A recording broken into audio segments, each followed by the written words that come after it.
This is Doug DeMuro, and today we are going car spotting. A few months ago, I did a video where I went car spotting in Coronado Island near San Diego, where I live, and people loved it. I got an unbelievable reaction to this video. People still come to me on the street and say, I loved your car spotting video. Will you do another? So today, I will be doing another in Washington, D.C. with this Lexus LS 500 as the car I'm driving around. So let's get started car spotting. Before I get started, be sure to check out Cars and Bids, which is my enthusiast car auction website for cool cars from the modern era. We've had some amazing sales recently on Cars and Bids, including this Hellcat wide-body Challenger, which sold for $63,000, this beautiful 05 WRX, which brought more than $15,000, and this gorgeous Porsche 997 Carrera 2S, which sold for just under $50,000. If you're looking to sell your cool car, Cars and Bids is the place you will get the most interest and the most money for your car. And if you're looking to buy a cool car from the modern era, the 1980s and up, Cars and Bids has an amazing selection with daily auctions of cool cars. Check it out at carsandbids.com. Okay, before I get started, a couple things to explain. Number one, this car is a Turo rental. I use Turo to rent cool and interesting and weird cars wherever I go, and this Lexus LS was one of the better cars available on a last-minute trip to Washington, D.C., so here we are driving around an LS 500. Not exactly the best car for car spotting. You want to be able to see everything like in my Defender when I did the initial video, but this is what we have. Now, as for where we're going car spotting, the neighborhood is called Georgetown. This is an upscale neighborhood here in Washington, D.C., very expensive homes, a lot of which don't have garages. So a lot of people have to keep their nice cars or their interesting cars on the street. And so today we're going to go and see what these interesting cars are. It is always a great time car spotting in Georgetown. Let's see what we can find. Okay, we're going to start with this brand new Mercedes E63 Wagon street parked. Georgetown is a neighborhood of Mercedes E-Class station wagons, which is kind of a wealthy person's car here in the United States. A lot of people think SUVs are cool, but like old wealth type people buy wagons. But this is the coolest wagon, of course. E63 Wagon street parked. You almost never see them, especially on the street, just sitting out here, and it is very cool. Okay, next up, here's a cool one, FJ60 Land Cruiser. This was the Land Cruiser sold throughout most of the 1980s, although this is actually an FJ62, which is the later version that was fuel injected rather than carbureted like the earlier ones, and it's an automatic transmission. And the way you can tell apart the earlier FJ60 models from the FJ62s, the biggest way is the FJ60s had circular headlights and the 62 had square headlights, and that's how you know that it's a later version if it has the square headlights with the automatic and with fuel injection. These were great Land Cruisers, came right before the 80 series, which is one that everybody really loves. These were a little bit slow, underpowered, didn't have all that much equipment, but they were very cool cars, and I've always loved the 60 series Land Cruiser. Okay, here we have quite a special vehicle, an early Rolls-Royce Phantom. You do not see these anymore. I remember I was living in Atlanta in like 06 when these were brand new, and you would see them all over the place. They were incredibly expensive, but obviously now they've depreciated a lot. They're a lot cheaper. They're hard to keep running because they're, expensive to own and that kind of thing. You never see these around anymore, but here's one just sitting here, an old, probably 05, 06 Rolls-Royce Phantom just sitting on the street. They still look cool. They still look imposing and just like excessive, but they've lost a lot of value, and a lot of them got exported, and a lot of them are not really running all that right. But here's one just kind of sitting here on the street, which is a treat, honestly, seeing an old school Phantom. Okay, here we have a Lexus Lc 500 convertible. Someone bought one, which is a shock, in my opinion. I haven't seen any of those yet, actually. That car came out in like November. It is March we're filming this, and that's the first one I've seen. I love the LC 500. I think it's a great car, but it is very, very expensive. People like 911s. They like F-Types even more than this. It's just been a really, really tough sell, but it is cool to see one. The very first LC 500 convertible I have seen. And another Mercedes E-Class station wagon. No surprise. And here we go. Here's one of my very favorites. We have a Land Rover Defender, North American spec Land Rover Defender, just like mine. They sold these in the States. The Defender 90, they sold in the States for 3 model years, 94, 95, 97. This is either a 95 or a 97. The 94s had turn signals in the front bumper and square taillights, which this doesn't. Beluga black is the color on this one, which is pretty much everybody's favorite color in the Defender. Obviously, I love yellow. A lot of people like the blue, but Beluga black has become sort of one of the more valuable colors. This car is always parked here in Georgetown. It is always around, and I always love seeing it when I'm here. Roof off, looking cool, and frankly being used. It's like not preserved and protected like so many NAS Defenders are, because these are valuable cars. It's just kind of gets used. The really cool thing here though is up on the right here we have a new Land Rover Defender and steel wheels new Land Rover Defender, which is so rare. Most people are obviously getting these with the 6-cylinder engine, really high spec, and so you can't get the steel wheels with the 6-cylinder, but this one has a lot of the off-road like accessories plus steel wheels, and it's cool to see both of those things together. And this is a Suzuki X90. This was a disastrous vehicle. Everybody knows about the Suzuki Sidekick, which was like a little SUV, but most people don't know about the X90, which was a Targa-topped convertible version that had a trunk and only 2 doors of the Suzuki Sidekick. Suzuki sold this in the United States from 1996 to 98, and they thought there'd be huge demand because people like the Jeep Wrangler, so they like this, but nobody wanted like an SUV with a trunk, and everybody thought it was incredibly ugly, which frankly it is. Obviously, I love them because I love weird cars, but this was a complete and utter sales disaster, a removable Targa roof, 2-door, 2-seat SUV with a trunk. Now, the interesting thing about this particular X90 is it has the base wheels, the 3-spoke wheels. The vast majority of these had alloys, which was obviously like an upgrade, but this is like the base sheep model, although it does have a rear spoiler, I noticed. And next up right here, we have another Mercedes-Benz station wagon. What a surprise. Actually, the more interesting car up ahead here on the right, we have a Bentley Bentega.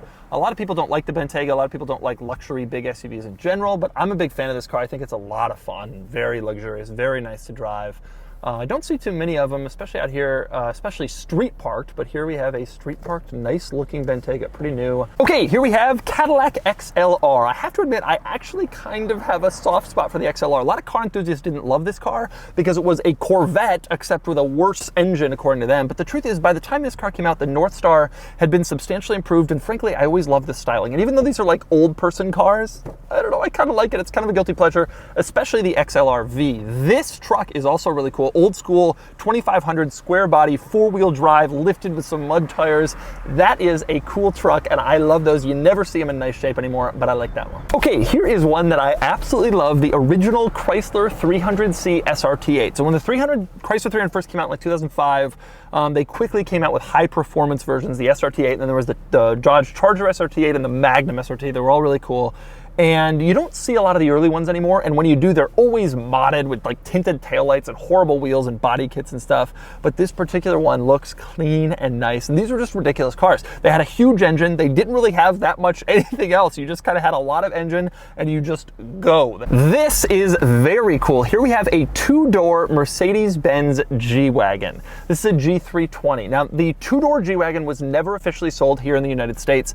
They were, some of them, especially back in the 90s, were imported by a company called Europa that went to the trouble of federalizing, crash testing G-Wagons in order to get them to be sold here. And they actually owned the rights to sell the G-Wagon exclusively in the United States. They'd gotten the rights from Mercedes-Benz. And so they brought 2-door coupes, as I call these ones, and also cabriolets like mine, and then they also brought over the 4-door. And then in 2002, Mercedes-Benz USA started bringing the 4-door G-Wagons officially, but Europa kept bringing the coupes and the convertibles. And this is a Europa imported G-Wagon from back in the 90s. Very cool car. This is like a mid-90s one, very interesting color. You're starting to see more of the older G-Wagons because they're getting more affordable and people are just bringing them in after they're 25 years old and they're legal, but the newer ones are still really tough to find, and this is one of the ones that was originally imported by Europa, probably when it was a new car, and it was probably sold for over $100,000. Okay, next up, great one right here. This is, looks like just a regular Subaru Forester, but it is actually an XT, the Forester Turbo. These were sold turbocharged engines, which at the time for a crossover was totally insane.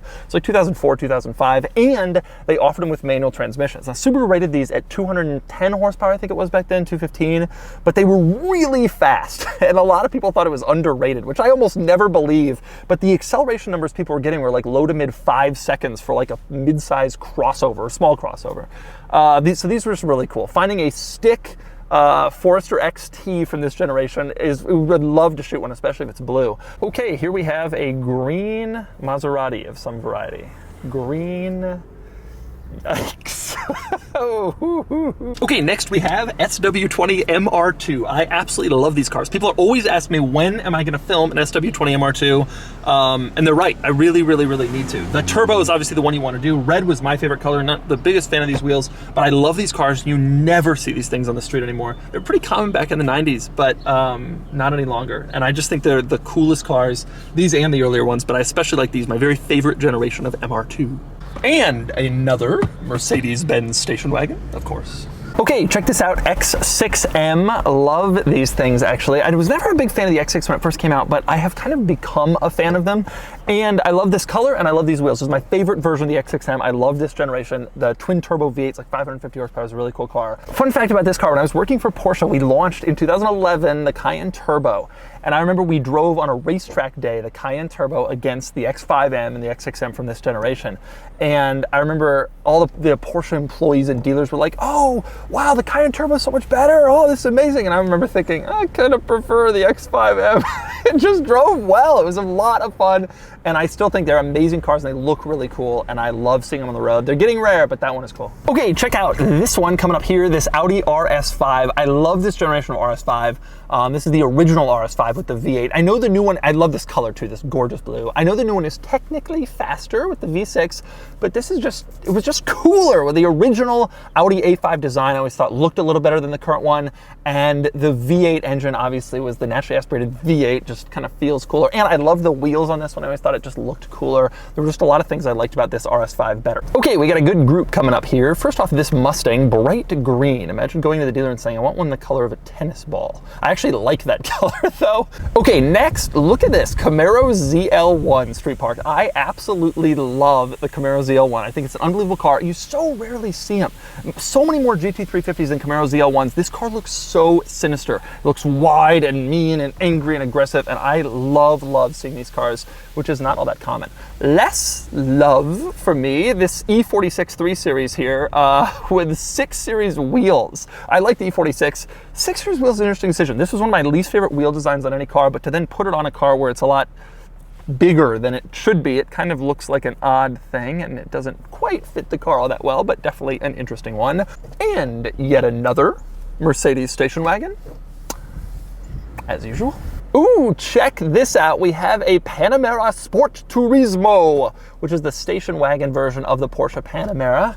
In a neighborhood full of station wagons, no surprise that the Porsche one exists here. This is just the Panamera 4 Sport Turismo. These are incredibly expensive cars, but I think that when they get down cheaper on the used market, they'll be very, very desirable because they're cool. They're Panameras, but they're station wagons. When they're like 40, 50, they're gonna be really something. Okay, check this out. This might not look special, but it is a 94 to 97 Honda Accord Coupe that isn't stolen, which is very special.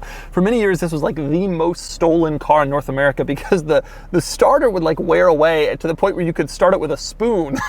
And so these are always getting stolen. And so any one of these that I Carfax today has been stolen like 2 or 3 times on its Carfax history. Probably not too many people stealing these anymore. They're not that desirable. There's not that many of them around. But for years, these were getting stolen constantly. You couldn't own one of these and keep it. It just wasn't going to happen. Okay, next up, great street park car here, Porsche 993. This is a very base model with the super, super, super base model wheels, which you almost never saw, but it's still a 993 air-cooled Porsche. This is one of my very favorite versions of 911. Unfortunately, prices have gotten absolutely out of control for these cars, far beyond, in my opinion, what they're worth. In terms of the driving experience, but it is still the best Porsche 911 of all time. Again, never see these street parked, but here one is. Oh, a BMW wagon.